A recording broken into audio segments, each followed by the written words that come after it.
አሰላሙ አለይኩም ወራህመቱላሂ ወበረካቱ። በዛሬው የነቢያት ታሪክ ላይ የነቢዩላህ ሁድ አለይሂ ሰላምን ታሪክ ይዤላችሁ መጥቻለሁ። ነቢዩላህ ሁድ አለይሂ ሰላም ኑህ አለይሂ ሰላምና በዘመኑ የነበሩት ሰዎች ከሞቱ በኋላ አንዱ አንዱን ሲተካ ምድር ዳግም በሰዎች ትሞላ ጀመር። ያ ዘመን ካለፈ በኋላ የነበሩ ህዝቦችም ማንም አምልኮ ከማያውቀው በላይ ጣዖትን ማምለክ ተያያዙት። የህዝቡ መለያ ስማቸውም ዓድ ይባላል። በመጀመሪያ የዓድን ህዝቦች ላስተዋውቃችሁ። የዓድ ህዝቦች በአረቢያ ምድር በየመን ግዛት አህቃፍ በሚባል አካባቢ ኢራን በተባለች ከተማ የሚኖሩ በጣም ትልልቅ ቁመና ያላቸው ህዝቦች ሲሆኑ አላህ ስፍር ቁጥር የሌለውን የጸጋ አይነት ያትረፈረፈባቸው ህዝቦች ናቸው። ከጸጋዎቻቸውም የሚኖሩበት ምድር በጣም ለቡቃያ አመቺና ለም አፈር ያለበት አካባቢ ነው። ሰውነታቸውም በጣም ግዙፎችና ረጃጅሞች ነበሩ። ከሰውነታቸው መግዘፍ የተነሳ አንድን የቴምር ዘንባባ በሁለት ጣታቸው ይነቅሉ ነበር። የቴምር ዛፎች ምን ያህል ግዙፍ እንደሆኑ አረብ ሀገር ያላችሁ ውዶች ታውቁታላችሁ አይደል? ነገር ግን አላህ ለዋለላቸው እንዲህ አይነት ኒዕማ ምላሻቸው ምስጋና ሳይሆን ድንበር ያለፈ አመጽና መኩራራት ነበር። የኑህ ህዝቦች ያደርጉት የነበረው የጣዖት አምልኮ አሟሙቀው ጀመሩት። ያማላንስ ብሏቸው ምድርን በተለያዩ የወንጀል አይነቶች ይሞሏትም ጀመር።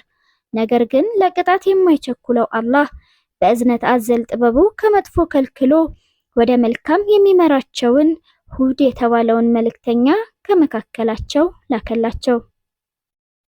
ሁድ አለይሂ ሰላም መልካም፣ ቁጥብ፣ የተረጋጉና አንደበተ ርቱዕ እና አረበኛ ቋንቋን ለመጀመሪያ ጊዜ የተናገሩ ሰው ናቸው። አላህም እሳቸውን ወደ ህዝባቸው በመሄድ የጌታቸውን ተልዕኮ እንዲያደርሱ አዘዛቸው። ሁድም አለይሂ ሰላም የጌታቸውን ትዕዛዝ በመቀበል ወደ ህዝባቸው ሄደው እኔ ከጌታችሁ የተላኩ ነብይ ስሆን በዚህ ዓለምም አላህ የሚባል ጌታ አለ፣ ከሱ ሌላ አምላክ የለም። እነዚህ ከተለያዩ ድንጋይና እንጨት ጠርባችሁ የምታመልኳቸው ጣዖታት መጥቀምም መጉዳትም የማይችሉ ደካማ ሲሆኑ ከናንተ ጥበቃን ይሻሉ እንጂ ራሳቸውን አይጠብቁም። እኔን የታዘዘኝ ከሞት በኋላ ጀነት ይገባል፣ እኔን የሚያስተባብለኝ ጀሃነም መቀመጫው ስትሆን መቀመጫነቷስ ምንኛ ከፋ ብለው ማስጠንቀቅ ጀመሩ። እነሱም ነብያቸው በሚናገረው ግራ በመጋባት እንዴት ነው አማልክቶቻችንን ትተን አንድን ፈጣሪ ብቻ ምንገዛው? ይህ ሰውዬ ምን አይነት ቂልነት ነው ይዞብን የመጣው ይሉ ነበር። ሁድ አለይሂ ሰላም ህዝቦቹ የሚያሳዩት የመልስ ምት ለቅጽበት እንኳን ተስፋ አላስቆረጣቸውም ነበር። ይልቁኑ እኔ ከናንተ ዘንድ የፈጣሪያችሁን ጥሪ ለማድረስ ከመካከላችሁ የተመረጥኩ ሲሆን የተላኩበትንም ተልዕኮ ያለመሰላቸት በተደጋጋሚ ወደ እናንተ አደርሳለሁ። እስቲ ፀሐይንና ጨረቃን ተመልከቱ። ማን ነው የሚያፈራርቃቸው? ማን ነውስ የፈጠራቸው? ምድርና ሰማይንም ተመልከቱ። ማን ነው ምድርን አንጥፎ ሰማይን ያለመሰሶ ያንጣለለው? ተው ህዝቦቼ፣ ጌታችሁን አምልኩት፣ ተጠንቀቁ። እናንተ ከሞታችሁ በኋላ ትቀሰቀሱና በሰራችሁት ትተሳሰባላችሁ። መልካም የሰራ ለነፍሱ ነው፣ መጥፎ የሰራም ከከሳሪዎች ይሆናል እያሉ ይጠሯቸው ነበር። ይህ የነብያቸውን ጥሪ በሰሙ ጊዜ ይህ ሰው ከአማልክቶቻችንን አንዱ በመጥፎ ተመልክቷል፣ አብዷል በማለት ይተቹት ጀመር።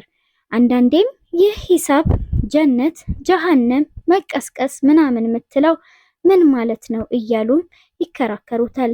የዓድ ህዝቦችም በምድር ላይ ያላግባብ ኮሩ። ከኛ ይበልጥ በኃይል ብርቱ ማን ነው አሉም። ያ የፈጠራቸው አላህ እርሱ በኃይል ከነርሱ ይበልጥ የበረታ መሆኑን አያዩምን? በተአምራቶቻችንም ይክዱ ነበር ይላል ሱረቱል ፉሲለት።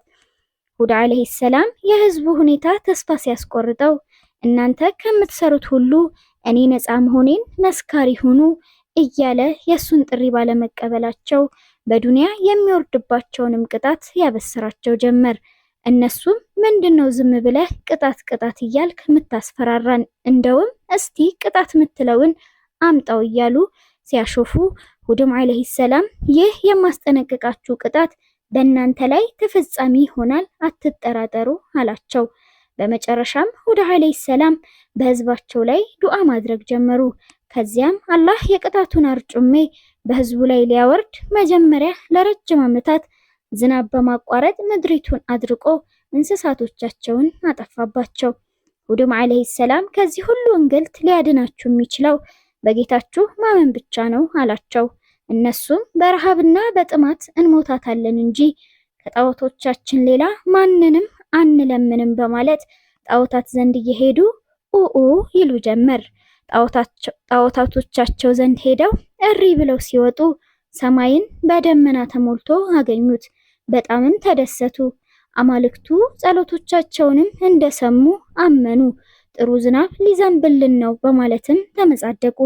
ያን ጊዜ ሁድ ዓለይሂ ሰላም ይህ እኮ አምጣልን ያላችሁት የቅጣት ደመና ነው እንጂ እናንተ እንደምትሉት ዝናብ አይደለም አላቸው።